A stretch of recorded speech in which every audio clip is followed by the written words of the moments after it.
Kita akan pada bab al-islah bainan nas, mendamaikan di antara urusan kaum muslimin atau di antara manusia. Al-islah, perdamaian. Jadi perdamaian di antara sesama manusia. Allah Subhanahu wa taala berfirman, la khaira, tidak ada kebaikan, fi katsirin min najwahum, dalam banyak berbisik-bisik. Jadi bisik-bisik, kasak kusuk itu tidak ada kebaikan. Illa, kecuali man amara bisodakotin, siapa saja yang menyuruh untuk bersodakoh. Jadi kasak kusuk kalau nyuruh sodakoh itu baik. Ini di antara bentuk kasak kusuk itu adalah nyuruh sodakoh, ngerasani tonggoni dalam rangka mengumpulkan sodakoh. Boleh enggak? Boleh. Kemarin saya lihat tetangga sebelah golek utangan, lah nggo apa? Nggo tuku beras. Saiki awake dhewe piye carane supaya iso bantu supaya ora golek utangan nggo tuku beras. Boleh enggak semacam ini? Boleh. Nah, ini termasuk kasak kusuk, bisik-bisik yang dibolehkan ketika memerintahkan orang lain untuk bersodakoh atau bekerja sama untuk bersodakoh, meskipun awalnya dari kasak kusuk. Kasak kusuk itu bahasa Jawanya apa ya? Dari bisik-bisik.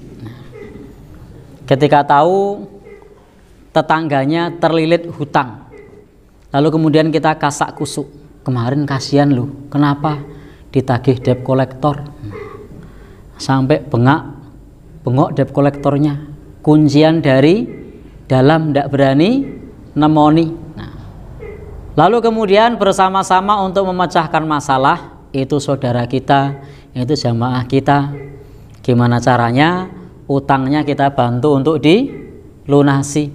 Maka yang semacam ini, kasak kusuk yang begini boleh. Di kasak kusuk yang begini boleh, meskipun jarang terjadi. Ya, jarang terjadi kan? Kasak kusuk kok membayari utang. Ada enggak? Ada. Saya menemukan di masjid sebelah, qadarullah, saya tidak ceritakan masjid mana tapi dekat dengan kita. Di masjid sebelah itu ada jamaah yang sering ditagih utang, dan ternyata tetangga jamaah masjid itu memperhatikan. Senin ada yang datang koperasi, Selasa ada yang datang, Rabu ada yang datang.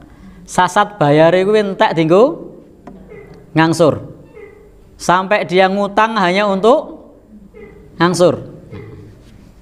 Kemudian warga itu kasak kusuk, gimana menyelesaikan masalah dari tetangganya itu. Ini sungguh-sungguh terjadi. Lalu kemudian didatangi betul, ditanya, ternyata betul. Senin ada angsuran, Selasa ada angsuran, Rabu ada angsuran, komplit sudah. Dan itu koperasinya jauh-jauh semua. Koperasinya jauh-jauh semua. Maka kemudian warga di situ datang ke rumahnya, kemudian ditunjuk satu orang untuk menjadi perwakilan untuk menyampaikan siap membantu untuk melunasi hutang-hutang dengan syarat tidak hutang lagi. Nah, dengan syarat tidak hutang lagi. Dan ternyata jamaah itu siap. Nah, maka disiapkanlah kemudian sejumlah uang sesuai dengan hutangnya, dan setiap sore ditemoni. Salah satu petugas koperasi itu saya yang nemoni, karena memang jamaah minta saya yang nemoni. Untuk apa? Untuk dijelaskan tentang riba dan jangan datang lagi. Nah, Pak, ini kita lunasi dan besok jangan datang lagi. Nah, jadi memang orangnya juga dinasihati supaya ojo nawani meneh, karena bisa jadi nek ditawani meneh, ya, maka pihak koperasinya juga diceramahi. Jenengan muslim, tahu riba, tahu. Nah, lo kok kerja di sini? Kepepet Pak, ya besok cari kerjaan yang benar, tinggalkan koperasi. Nggih, bilangnya gitu. Nah, enggak tahu metu tenan apa ora ngerti. Tapi kita hanya istilahnya menyampaikan sesuai dengan pengetahuan kita. Alhamdulillah hutangnya lunas. Awalnya dari mana? Kasak kusuk. Boleh enggak? Boleh. Karena itu kasak kusuk untuk menggalang dana bersedekah. Maka di sini disebutkan la khaira fi katsirin min najwahum illa man amara bisedekah. Tidak ada kebaikan dalam banyak kasak kusuk, bisik-bisik kecuali untuk menyuruh bersedekah. Nah, dan saya lihat di kasus yang tadi saya sampaikan itu inisiatornya adalah orang yang berpengaruh.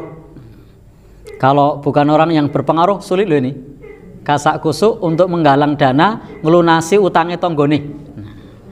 Nah, ini butuh orang yang berpengaruh. Kalau bukan orang yang berpengaruh tidak bisa. Orang seperti saya dari kalangan wong cilik begitu, wah kowe gitu kan. Maka itu butuh orang-orang yang berpengaruh.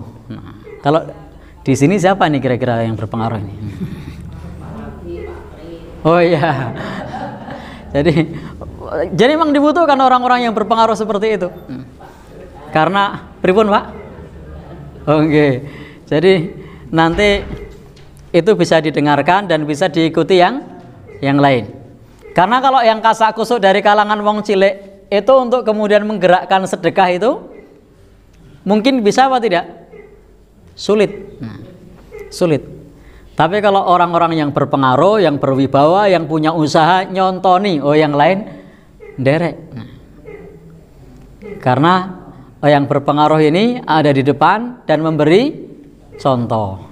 Tapi kalau wong cilik gitu kan, pripun, Pak? Yakin, dicuekin. Apa iso? Nah, baik. Jadi disinilah monggo kalau mau kasak kusuk dalam rangka bersedekah itu boleh. Jadi Al-Quran mengatakan nanti bisa dilihat di surah An-Nisa ayat 114. Tidak ada kebaikan dalam kasak kusuk, dalam bisik-bisik kecuali memerintah untuk bersedekah. Illa man amara bisedaqatin, kecuali memerintah orang lain untuk bersedekah. Saya pernah di satu kajian, satu taklim mobile muter. Itu satu saat sampai di rumah salah seorang jamaah anggota. Itu rumahnya masih terbuat dari bambu. Gedek, masih terbuat dari gedek. Kemudian kasak kusuk, rerasan gimana untuk membangunkan rumah. Siapa inisiatornya? Orang yang berpengaruh di kajian itu. Nah, saya tidak punya pengaruh apa-apa, saya datang cuma ngisi pengajian saja. Dan ternyata apa? Ternyata betul bisa terkumpul untuk membangun rumah. Sampai orang yang punya rumah itu tidak tahu kalau rumahnya mau dibangun. Tahu-tahu material datang. Bingung, kula mboten pesen. Dan kemudian dikasih tahu kalau itu dari teman-teman pengajian. Dan alhamdulillah yang tadinya gedek berubah menjadi apa kalau bukan gedek? Tembok. Nah, berubah jadi tembok. Baik. Itu contoh-contoh bisik-bisik untuk memerintah bersedekah atau menggalang donasi. Itu boleh. Pripun? Oh iya, baik. Monggo rasan-rasan boleh untuk menggalang sedekah. Sudah punya ilmu diamalkan. Ya, ya. Tinggal orang-orang yang berpengaruhnya untuk punya inisiator. Karena kalau yang sek nang buri mau usul ya agak berat. Nah, baik. Jadi itu beberapa hal yang pernah saya jumpai di jamaah pengajian saya. Satu kasus yang terlilit hutang, satu kasus yang rumahnya tidak layak dan kaget itu yang punya rumah karena tiba-tiba material datang padahal enggak pesen. Nah, baik. Au ma'rufin, demikian pula bisik-bisik untuk sesuatu yang ma'ruf. Sesuatu yang ma'ruf itu kalau tadi untuk sedekah, yang kedua sesuatu yang ma'ruf. Ma'ruf itu kebaikan yang dikenal oleh umum. Jadi kebaikan yang dikenal oleh umum yang tidak bertentangan dengan tuntunan agama. Itu namanya ma'ruf. Jadi ma'ruf itu satu kebaikan yang dikenal umum yang tidak bertentangan dengan agama. Sumbernya tidak harus Al-Quran dan hadis, tetapi kalau itu adalah kebaikan yang sifatnya umum tidak bertentangan agama, namanya ma'ruf atau urf. Termasuk adat kebiasaan di tempat kita itu kan banyak urf, adat kebiasaan yang tidak bertentangan dengan Al-Quran. Maka ketika disebut amar ma'ruf, itu artinya memerintahkan sesuatu yang sudah dikenal oleh masyarakat bahwa itu adalah satu kebaikan. Jadi ma'ruf itu adalah kebaikan yang sudah memasyarakat. Meskipun bisa jadi kebaikan tersebut sumbernya adalah urf, adat istiadat. Contoh kalau di tempat kita, kalau lewat di tempat orang yang tua mengucap derek langkung, kemudian apa lagi? Nyuwun sewu, kelamit misalnya. Ini namanya urf, satu kebiasaan. Nah, kebiasaan yang semacam ini disebut urf atau ma'ruf. Nah, maka salah satu yang istilahnya diakomodir oleh Islam itu adalah kebiasaan-kebiasaan yang baik, meskipun tidak bersumber dari Al-Quran dan hadis, tetapi selama tidak bertentangan dengan keduanya, maka itu bisa dijadikan sebagai sesuatu yang diserukan untuk dikerjakan. Contohnya misalnya bertegur sapa. Bertegur sapa di tempat ya. Oh beda, kalau khair itu kebaikan juga, tetapi khair itu belum dikenal umum. Khair itu kebaikan tapi belum mendarah daging di masyarakat, itu namanya khair. Maka kalau khair itu perintahnya dalam Al-Quran adalah diperintahkan untuk mengajak, tapi kalau ma'ruf itu untuk menyuruh, karena yang disuruh sudah tahu kalau itu baik. Tapi kalau khair itu mengajak. Wal takum minkum ummatun yad'una ilal khair, mengajak kepada kebaikan. Karena khair itu adalah kebaikan yang belum dikenal luas di masyarakat. Jadi kalau khair itu kebaikan yang belum dikenal luas di masyarakat. Kalau ma'ruf itu kebaikan yang sudah dikenal oleh masyarakat secara luas. Contohnya apa? Berbakti sama orang tua. Walaupun tidak ngaji, dia tahu kalau berbakti sama orang tua itu baik. Maka namanya ma'ruf. Apalagi tidak perlu ngaji, tidak perlu belajar, tapi orang sudah tahu kalau itu baik. Itu namanya ma'ruf. Tapi beda dengan khair. Khair itu butuh belajar, butuh dikenalkan. Misalnya cara sholat malam yang baik, sunnah-sunnah dalam berwudu, itu namanya khair, dia butuh dikenalkan. Tapi kalau ma'ruf, sesuatu yang sudah dikenal umum oleh masyarakat. Khair ini pun kalau sudah memasyarakat, dia statusnya adalah ma'ruf. Salat itu ma'ruf. Kenapa? Karena sudah memasyarakat. Nah, karena sudah memasyarakat. Tetapi prinsipnya adalah ma'ruf itu segala kebaikan, baik itu ada dalam Al-Quran dan hadis maupun tidak ada di dalam Al-Quran dan hadis, tetapi tidak bertentangan dengan Quran hadis. Maka itu namanya ma'ruf atau uruf, adat kebiasaan. Contoh dalam Al-Quran ada kata gini, wa'ashiruhunna bil ma'ruf, pergaulilah istrimu dengan cara yang ma'ruf. Jadi tidak mengatakan pergaulilah istrimu dengan sekian dolar, tidak mengatakan pergaulilah istrimu dengan sekian dinar, bukan, tapi dengan cara yang ma'ruf, yang umum, yang dikenal luas di masyarakat. Nah, ma'rufnya di sini apa? Kalau di sini ma'rufnya apa? Sek laki-laki nyambut gawe, perempuan ngurus gawean ngomah misalnya, itu ma'ruf, sudah dikenal umum. Nah, sudah dikenal umum. Kalau di Arab ma'rufnya enggak gitu. Kalau di Arab itu wong lanang ya umbah-umbah, ya dagang, blonjo, ngurus anak, ma'rufnya di sana begitu. Wah, kok jenengan bilang wah Bu? Ya ma'rufnya setiap tempat itu bisa berbeda. Ma'rufnya di sini seorang istri dikasih mahar seperangkat alat sholat itu sudah ma'ruf. Kalau di sana dikasih rumah, Bu. Kalau di sini?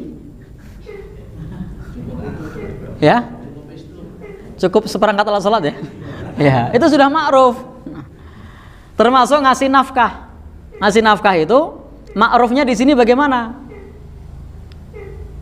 Tentu beda dengan ma'ruf di tempat yang lain. Ma'rufnya kuli bangunan dengan pengusaha beda. Nah, sama apa beda? Beda.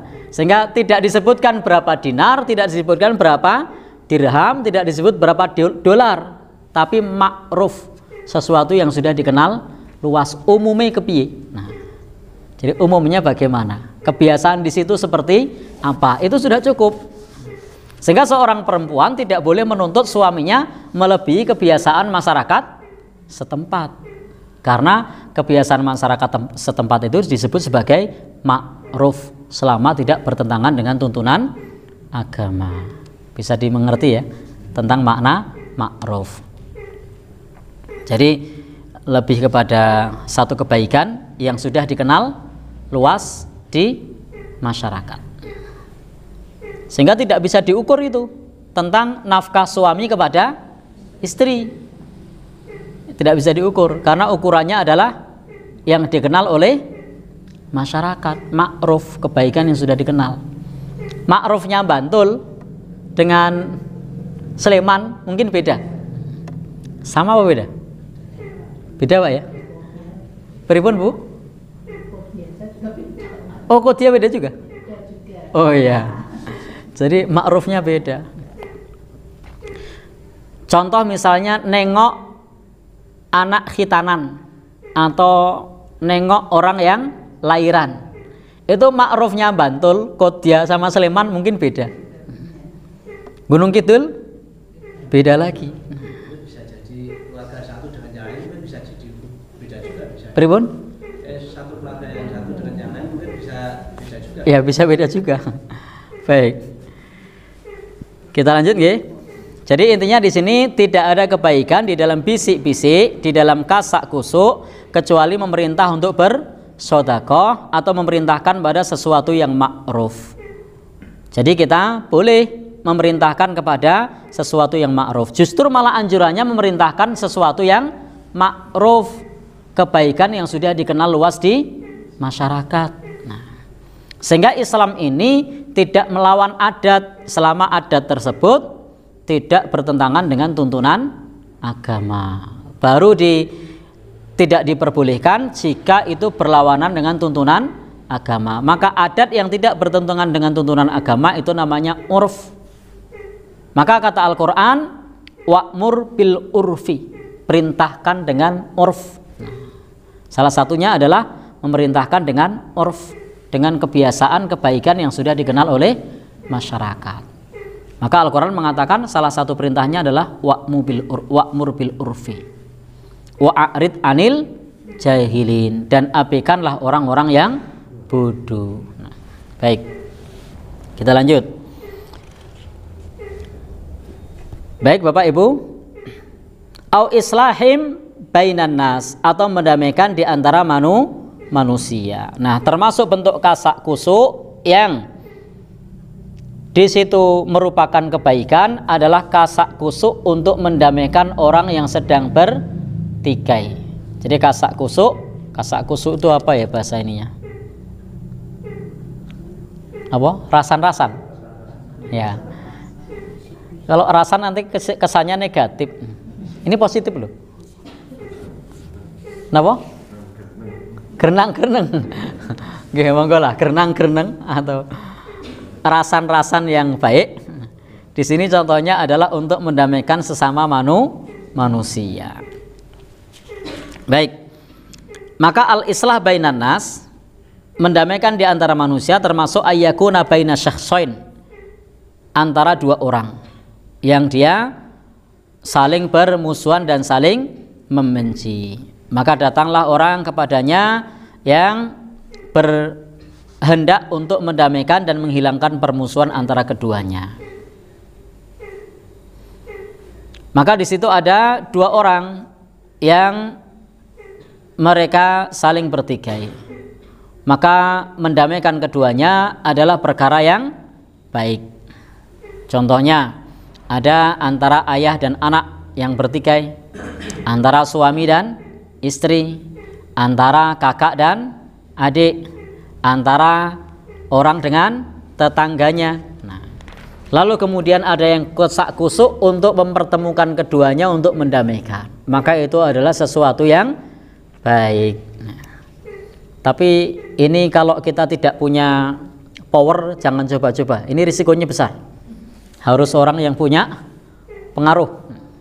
Orang sudah saling bertikai, kita tidak punya cukup power, tidak punya cukup wibawa, diundang di rumah makan, duduk bareng berhadap-hadapan. Itu so malah sing ngundang diundang-undang kayak kalau tidak punya wibawa.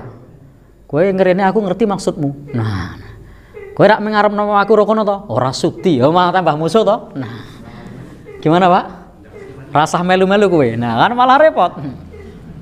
Maka disinilah orang-orang yang punya pengaruh itu dibutuhkan. Peran orang yang punya pengaruh, yang kalau dia tahu itu mau didamaikan, dia tidak berani untuk mengatakan kata-kata yang buruk. Siapa misalnya? Pak Duko. Siapa lagi misalnya? Pak RT. Siapa lagi? Pak Polisi. Siapa lagi? Perangkat setempat. Siapa lagi? Intinya orang-orang yang di situ dituakan, didengarkan. Bukan sekedar kemudian punya inisiatif lalu kemudian diundang. Karena saya pribadi pernah menjumpai inisiatif yang serupa, tapi yang tadinya ngenengke wong siji malah ngenengke wong loro. Siapa sih dinengke? Yang berusaha untuk mendamaikan, malah golek perkara. Nah, baik. Sehingga salah satu guru terbaik adalah pengalaman.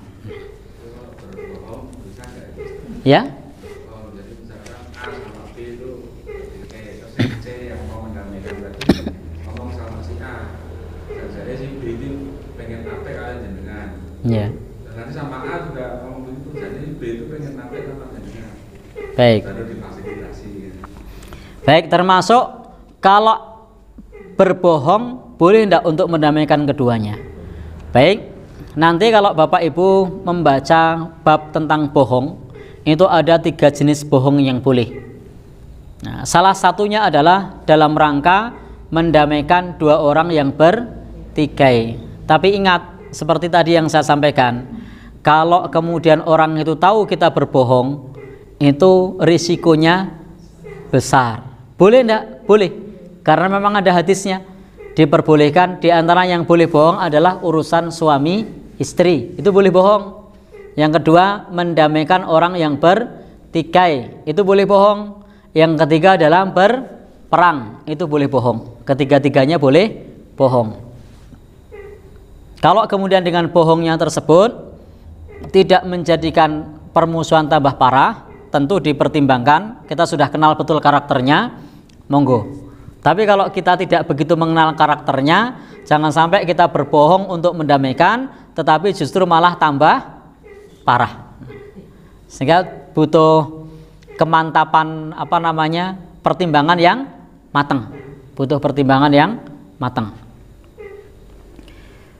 Termasuk juga seorang suami, urusan suami istri, bohong boleh enggak? Boleh. Tapi kita harus paham bagaimana karakter suaminya, bagaimana karakter istrinya. Kalau tidak paham, itu malah bisa marah-marah. Istrinya gendut, dibilang langsing, marah dia. Ya, kita udah tahu karakternya akan marah, malah dibilang gitu ya marah. Kamu menghina ya, kamu ngece ya kan gitu. Baik, gimana kira-kira? Pripun Pak? Nah, jadi harus kenal betul karena ternyata memang istrinya ini suka dipuji, ya enggak apa-apa. Dibilang, Masya Allah, saya lihat sekarang tambah ramping misalnya. Senang dia padahal ya enggak tambah ramping.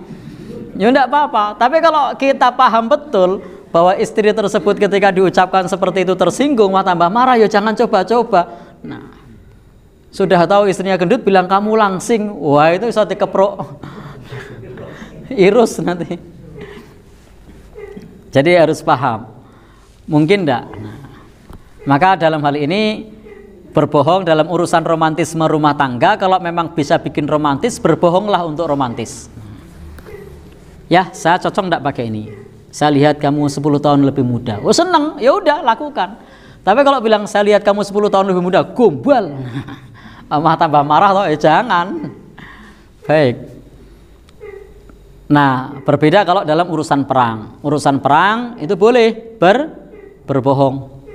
Bahkan berbohong ini termasuk salah satu strategi perang.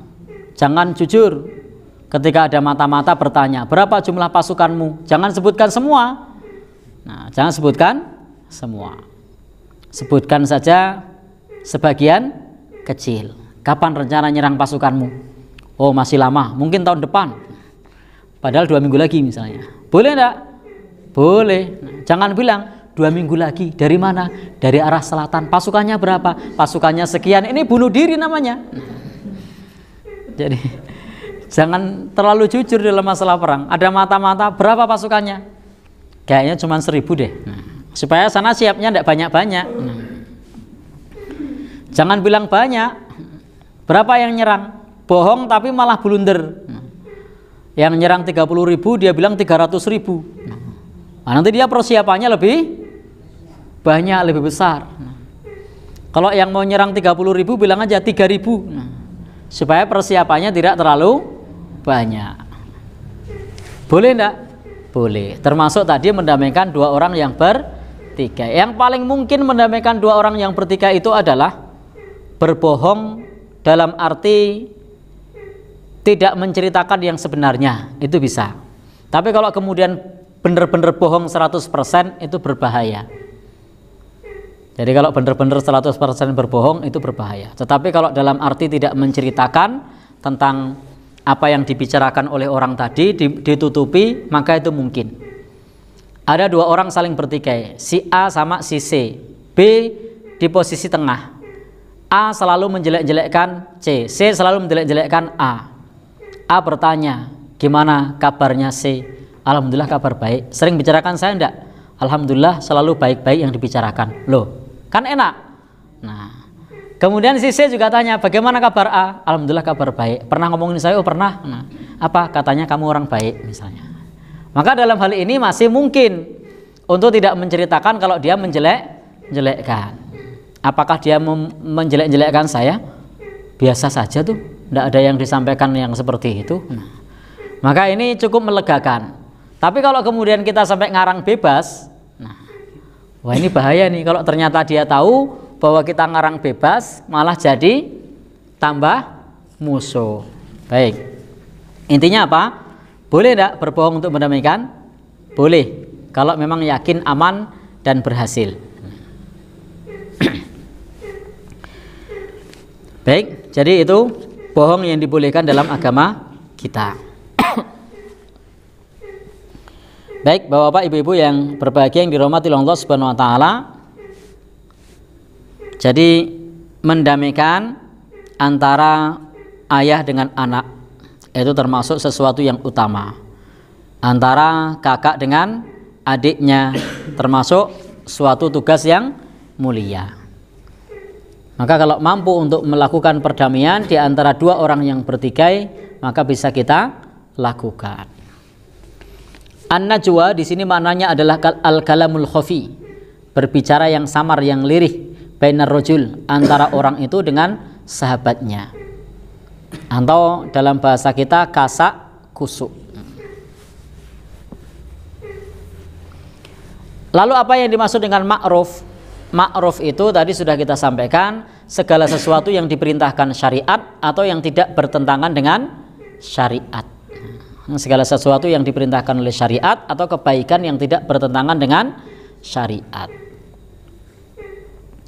Baik, Bapak Ibu yang berbahagia yang dirahmati Allah Subhanahu wa taala, lalu Allah Subhanahu wa taala berfirman, "Wa may yaf'al dzalika", barang siapa yang melakukan itu ibtigha amradatillah, untuk mencari ridha Allah, fasaufa nu'tihi ajran 'azima, maka kelak akan kami berikan padanya pahala yang besar. Jadi pahalanya besar barang siapa yang berbisik-bisik kasak kusuk untuk memerintahkan sedekah atau berbuat yang baik atau mendamaikan sesama manusia. Insya Allah Allah akan berikan kepadanya pahala yang besar.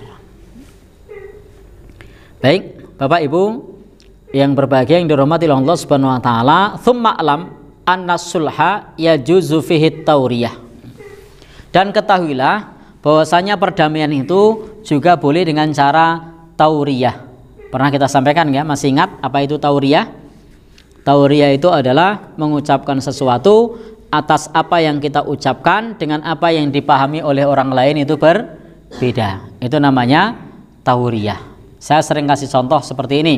Seorang anak minta uang kepada ayahnya atau ibunya. Ayahnya bilang, "Bapak ranyekel duit." Bapaknya jujur, tapi dipahami beda oleh anak. Anaknya memahami bapaknya tidak punya uang. Padahal bapaknya tidak bilang gitu. Bapaknya bilang tidak pegang uang, tapi punya. Maka ini namanya tauriyah.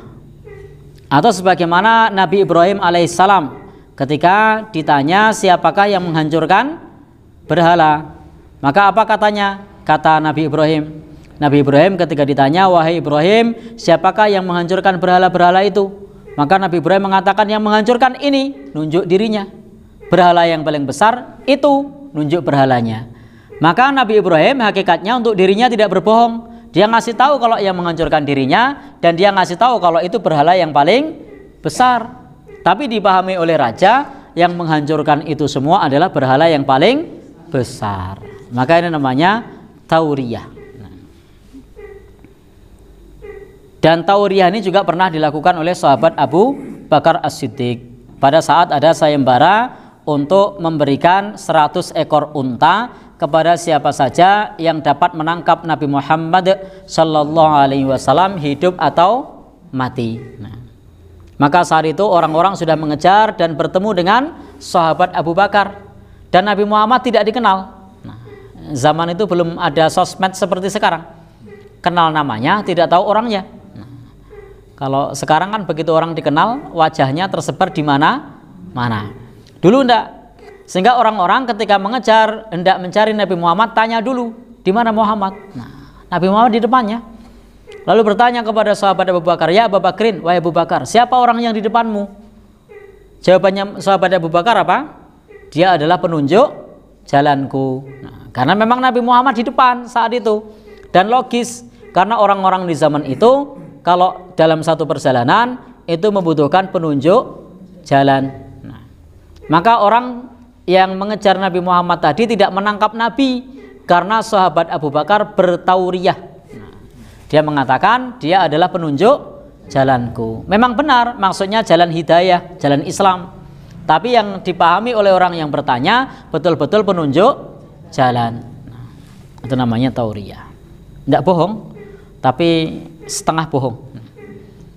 Seperti ada orang yang terancam, lalu kemudian bersembunyi di rumah kita. Lalu kemudian ada orang bertanya, "Apakah Bapak lihat ada orang yang lari ke rumah ini?" Lalu kemudian kita berdiri, lalu kita sampaikan, "Bapak, sejak saya berdiri di sini, saya tidak melihat seorang pun yang masuk ke rumah saya." Karena tadi ngelihatnya pas duduk. Ketika dia bilang, "Bapak, sejak saya berdiri di sini, saya tidak melihat siapapun."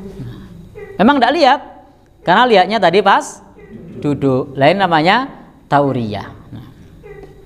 Ada bentuk tauriyah yang lain, contohnya apa? Ada contoh lain? Itu contoh-contoh tauriyah. Jadi sebenarnya dia tidak berbohong, hanya dipahami berbeda oleh orang lain.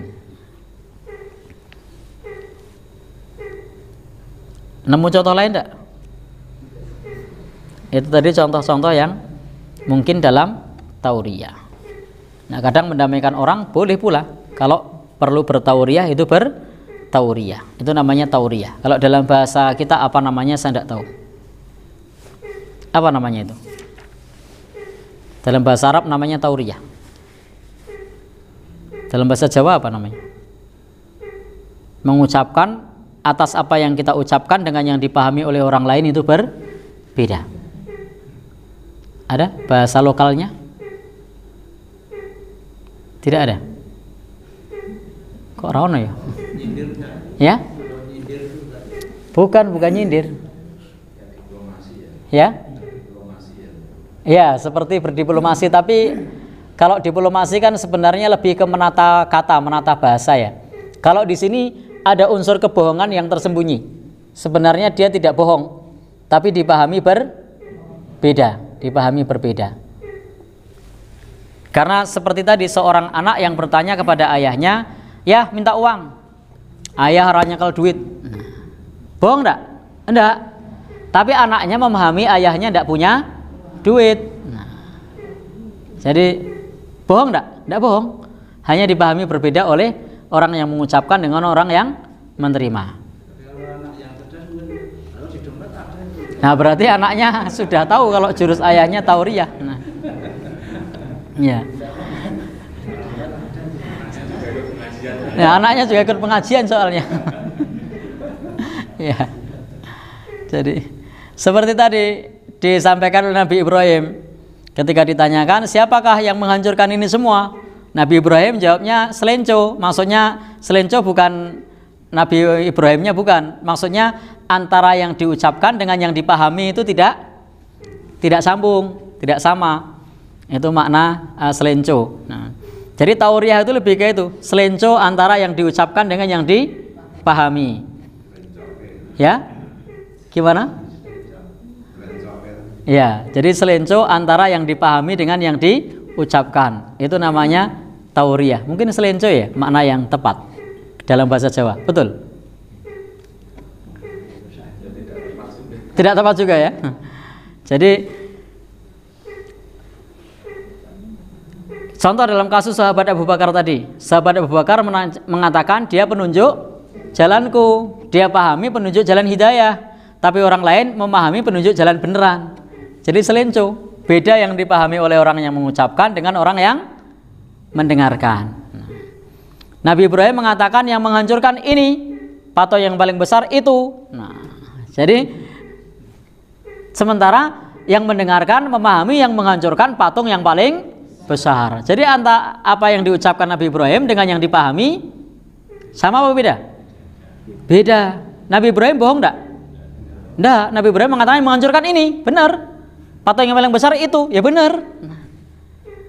Tapi yang dengar bilangnya yang menghancurkan patung yang paling besar. Baik. Jadi Kalau seperti ini kita misalkan ada orang biasanya sekarang itu bisa dikatakan orang Jawa itu sedikit-sedikit luntur Jawanya seperti itu.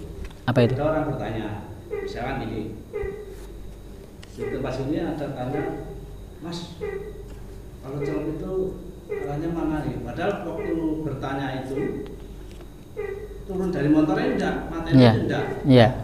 Itu sebenarnya kalau orang tanya dari arah barat itu mestinya kan dibalikan ke barat. Iya. Iya. Diarahkan ke timur. Iya. Tapi nanti ada kebakaran di sana. Padahal gimana seperti itu? Ya kalau itu sudah termasuk apa namanya? Tapi kan tetap sampai nanti. Iya, sampai. Tapi tidak bohong, cuman kalangan loh. Itu mempersulit sebenarnya. Jadi dalam ya, jadi itu lebih kepada mempersulit. Memang itu tadi, kadang sesuatu yang ma'ruf, satu kebaikan yang sudah dikenal umum oleh masyarakat itu mulai luntur di kalangan anak muda. Anak-anak muda itu kalau ma'rufnya di sini, urufnya di sini, kalau orang bertanya itu turun, helmnya dicopot, mesinnya dimatikan. Terus dia bertanya, nyuwun sewu Pak ditanglet celep niku pundi kan gitu. Nah, kadang orang yang tidak paham uruf di sini, dia masih di atas motornya, mesinnya tidak dimatikan, helmnya masih dipakai. Pak mau tanya, celep mana nggih? Nah, karena menyelisih uruf di sini, adat kebiasaan di sini jengkel kan? Nah, jengkel lalu yang harusnya cukup ke sini dekat, oh nanti ke sana mentok, nanti belok kanan mentok, nah tanya di situ.